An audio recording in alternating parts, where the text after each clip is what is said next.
мусафедон ва ҷавонон дар оҷонсии Хайбар дар шимолу ғарби Покистон ба хотири таҷлил аз муваффақияти як амалиёти зидди ҷангиён дар раҳпаймоии сулҳ ширкат карданд. издиҳом дар назди дарвозаи Хайбар дар даромадгоҳи Ағбаи Хайбар ки ба Афғонистон мебарад рақсу бозӣ кард. Як воҳиди низомии Покистон як сол боз чирикиҳоро дар ноҳияи ҷомруди оҷонсии Хайбар таъқиб дорад.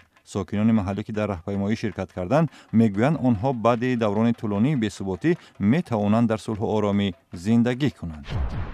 муҳимтарин рӯйдоди синамои Арманистон ҷашнвораи филмҳои Шафтолии тиллоӣ баъди як ҳафта ба анҷом расид.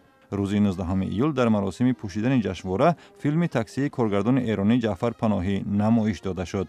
ин филм дар худи Эрон мамнӯъ мебошад ва худи Паноҳӣ бо ҳукми додгоҳ барои 20 сол аз филмбардорӣ манъ карда шудааст. Паноҳӣ бо ин вуҷуд суҳбатҳои мусофирон дар таксиро филм кард.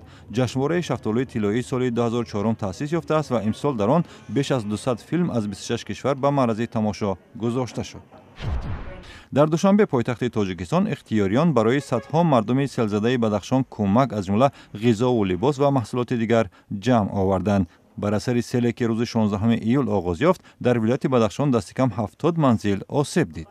чанд ярч ки ба дунболи обхезиҳо пеш омад, боиси харобиҳои бештар дар ин минтақа шуд. мақомот мегӯянд, хонаводаҳои бесарпаноҳ мондаро дар хаймаҳо ҷо кардаанд.